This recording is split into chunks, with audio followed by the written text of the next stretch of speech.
Good afternoon, grade 12s. It is Tsebo and we are back with another video of revision. We are still doing Eastern Cape September 2019 paper 1 for mathematics.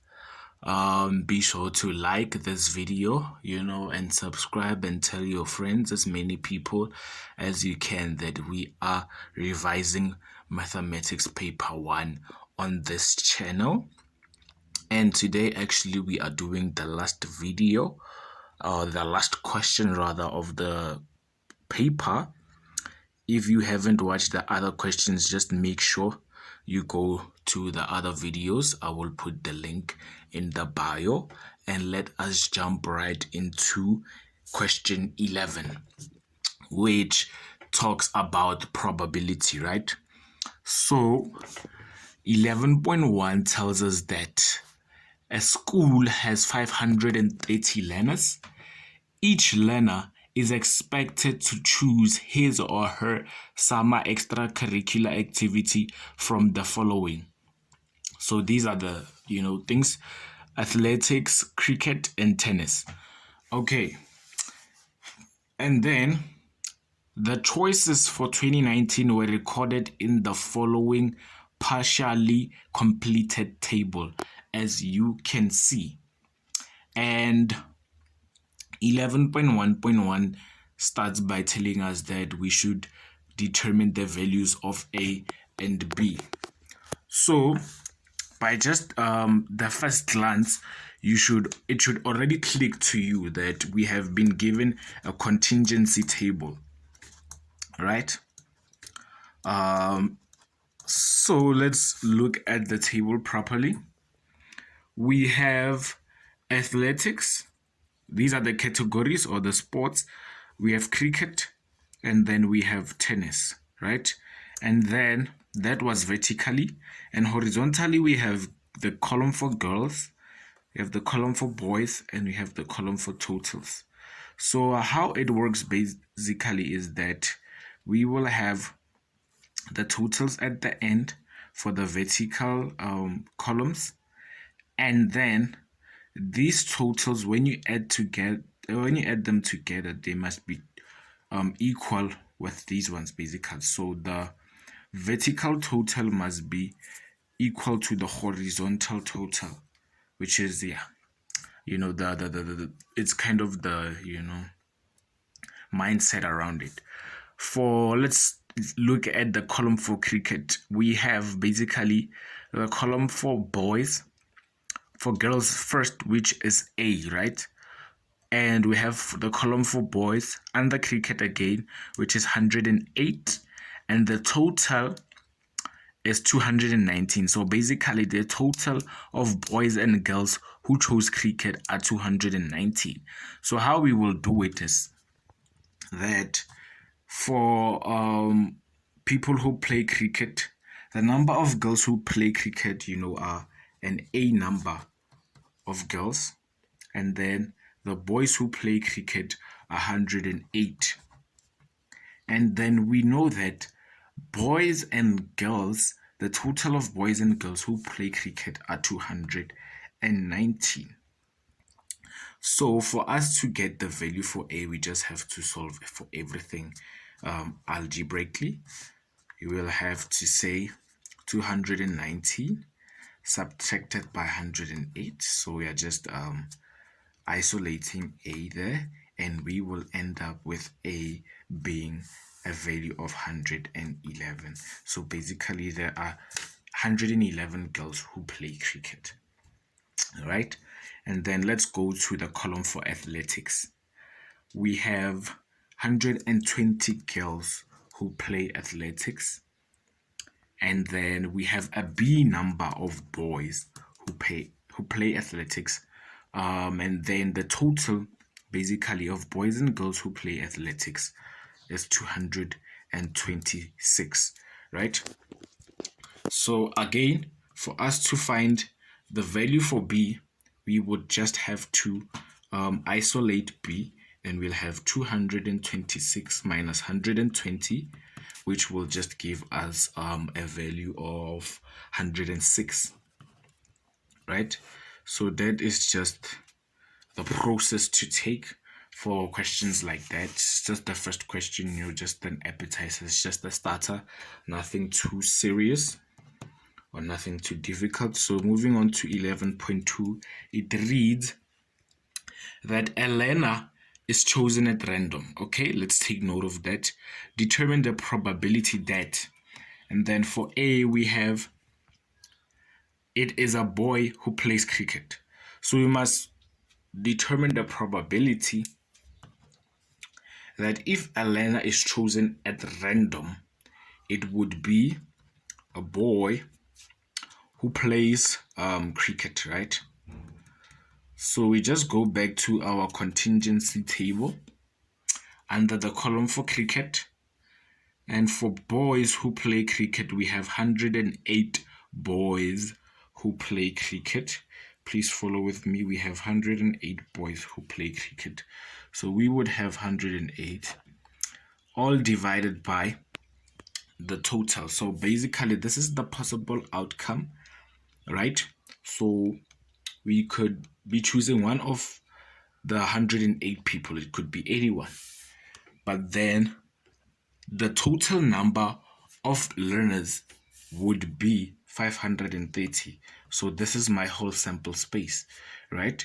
And as you know, that probability is basically made up of your possible outcome divided by your sample space. So we just, you could either leave it like that or just punch it in the calculator.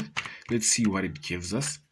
If we punch it in, it will give us 54 over 20, or 265, I mean. Or you could just multiply this answer by 100 and put your answer as 20.38%, Or lastly, you could just write your answer as a decimal and have 0.20. Whatever works for you, as long as it is accurate, right? So let's move on to B. It tells us again to determine the probability that it is a girl okay, sorry about that. Let me read. We must determine the probability that it is a girl or not a tennis player. So the main word here is the word or, right? Okay.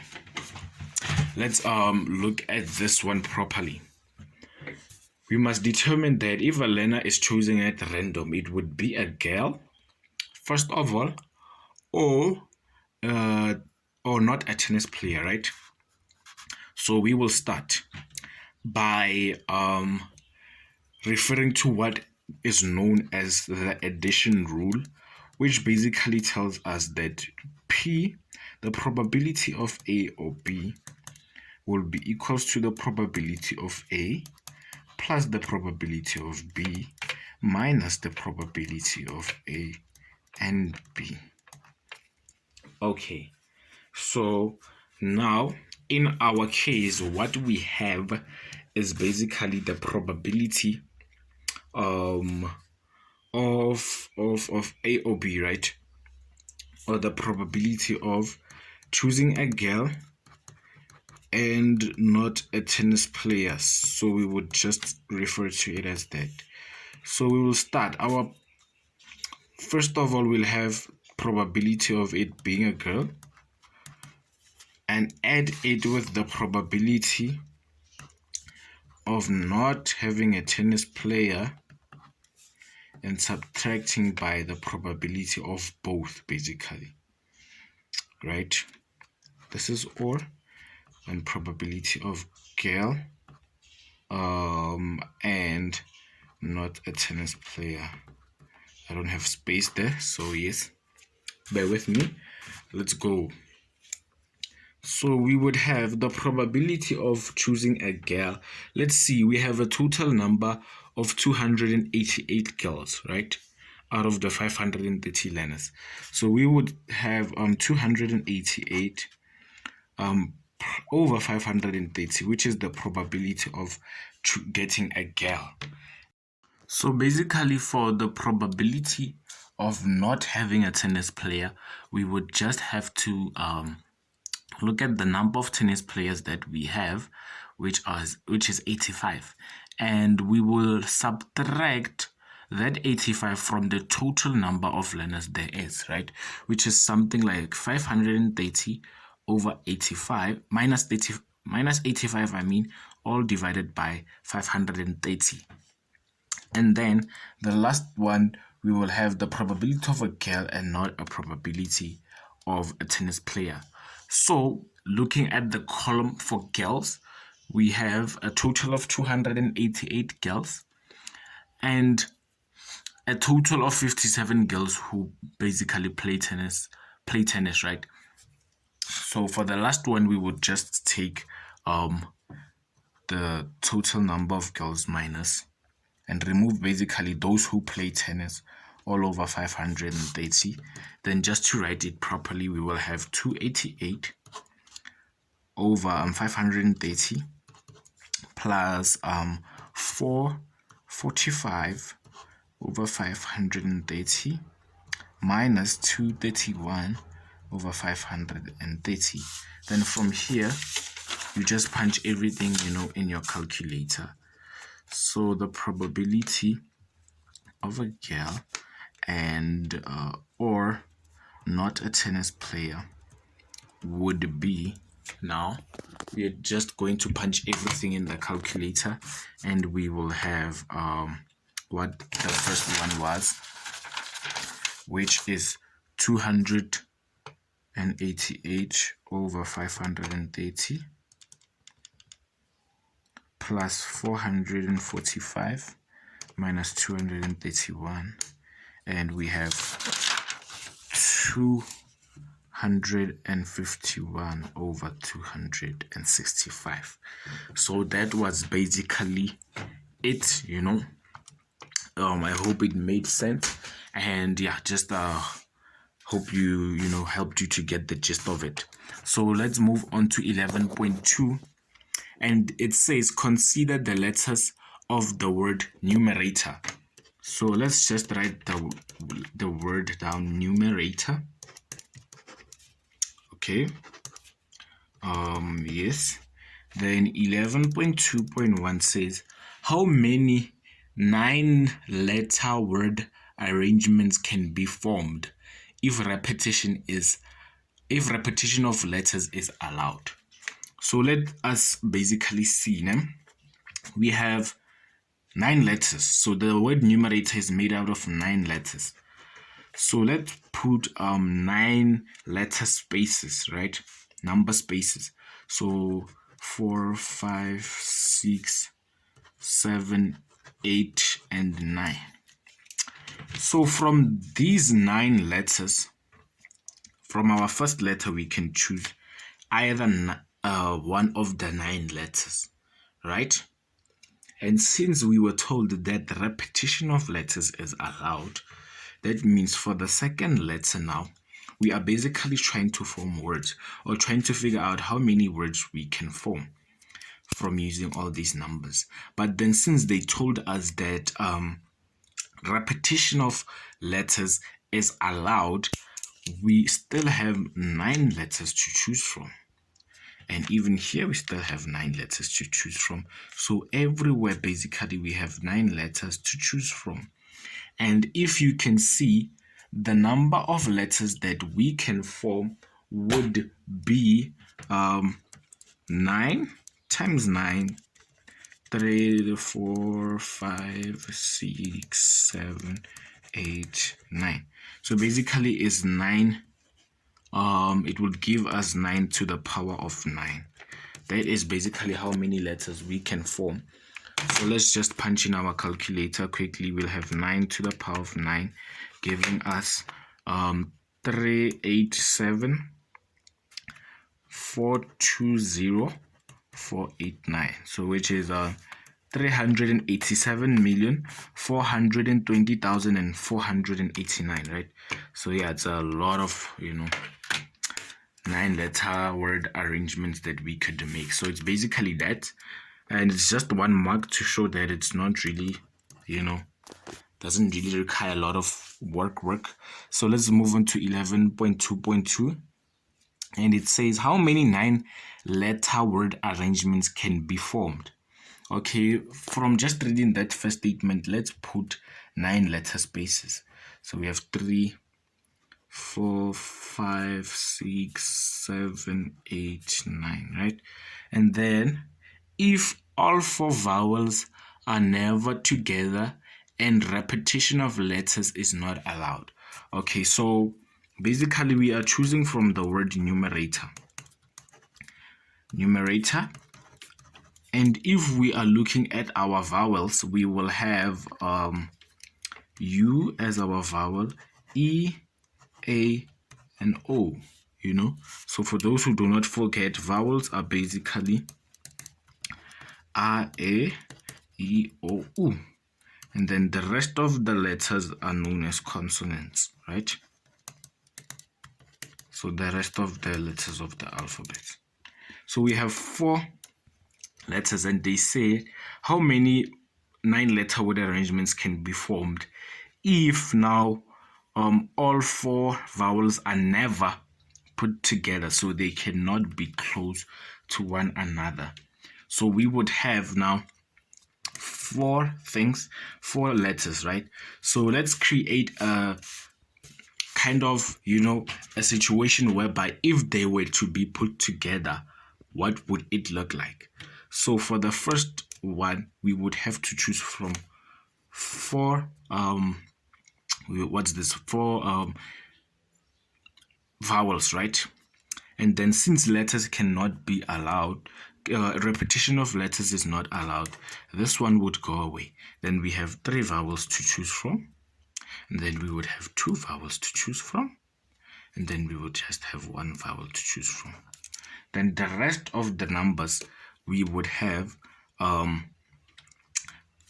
let's see how many letters are left. 1, 2, 3, 4, 5, right? So we would have 5 letters to choose from. We would have 4 letters to choose from now because we are left with 5, and after using it we can't repeat it, so we are left with 4 now. And after using this one, we are left with 3 letters to choose from, and after using it we have 2 letters to choose from, and eventually we will have 1, and we would have used all the words. So putting it properly, we will have 4 times 3 times 2 times 1, which would represent the vowels being put together or being placed together. And then we would have 5 times 4 times 3 times 2 times 1, which basically represents the rest of the letters, right? So basically whenever we have 4 times 3 times 2 times 1 going in that order, we are just subtracting 1 from each number. It is basically known as 4 factorial, right? It is a factorial. And I'll show you how you punch it in your calculator, and then times 5 factorial again. So this is what would happen if the vowels were placed together. They would be represented by now 4 factorial multiplied by 5 factorial, right? And then let's go back and have 9 letter spaces. 1, 2, 3, 4, 5, 6, 7, 8, 9. So now from the word numerator again, to just form a word, basically words without any restriction, just taking the one restriction that letters are not allowed to be repeated, we would have 9 letters to choose from. We would have 8 letters to choose from here. We would have 7 letters to choose from. 6, 5, in that order. 4, 3, 2, and 1. And basically we would just have 9 times 8 times 7 times 6 times 5 times 4 times 3 times 2 times 1, and we would have 9 factorial, right? It is known as 9 factorial. And that is now the full, or the full amount of letters that we could come up with or the word arrangements that we could make, right?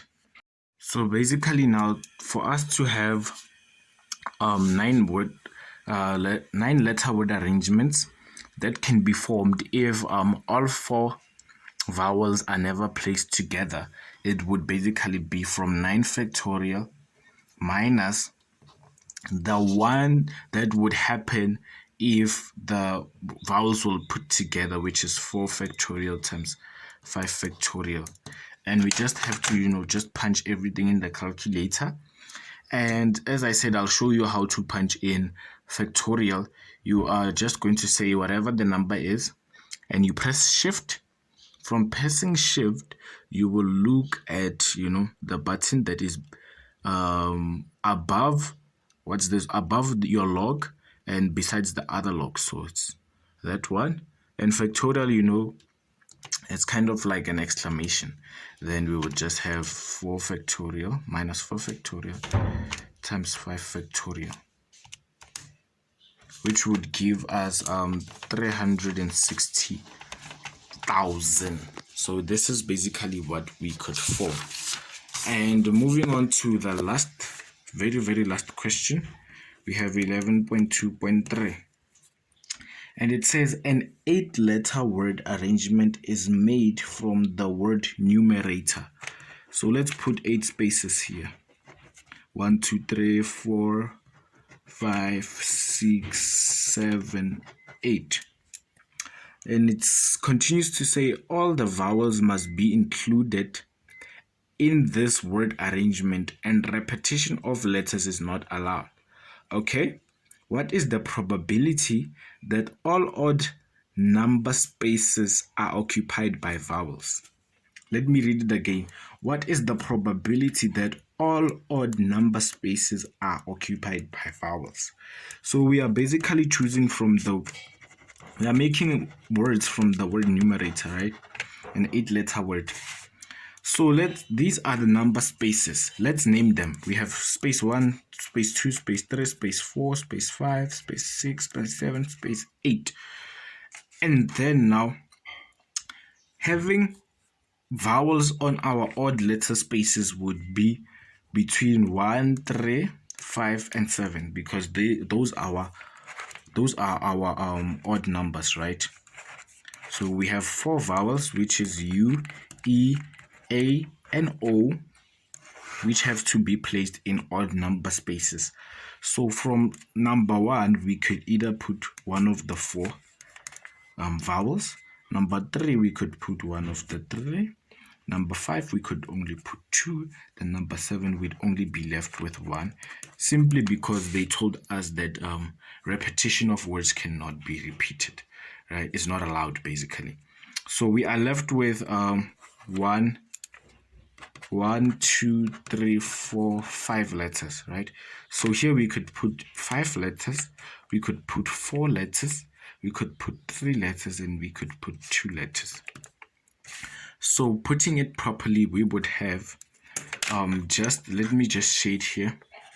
This represents, the letters that I'm shading in now, or the numbers that I'm shading in, represents the vowels, right?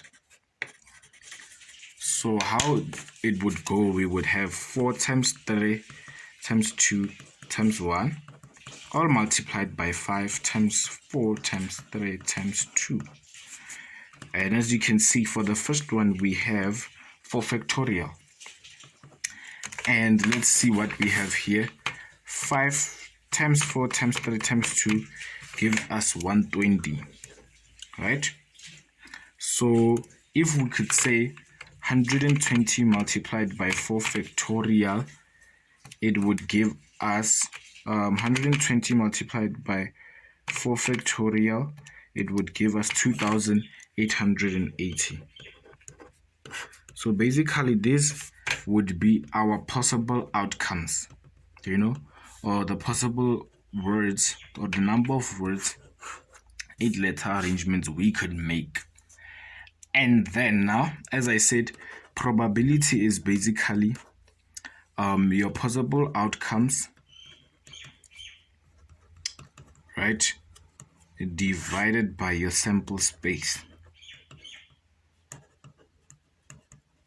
So now the probability for us that all odd number spaces are occupied by vowels would be now 2,880 divided by how many words can we make?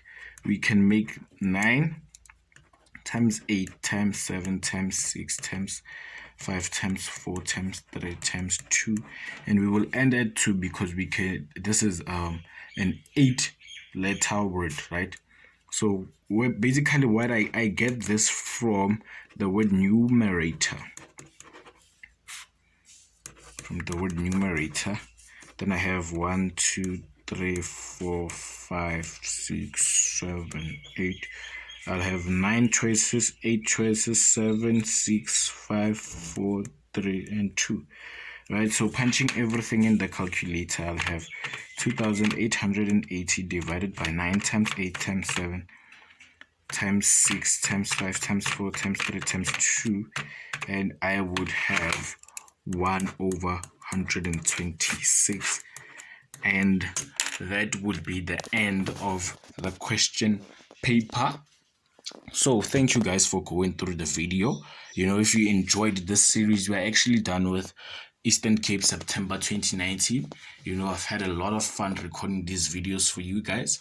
If you have another request or another question paper that you would like me to tackle or talk to, just say that in the comment section. Feel free to talk to me in the comment section. Just like, subscribe, tell your friends that we are revising this side, and we will see each other in another video. For those who are doing accounting, I will be looking at accounting revision from now on. So thank you.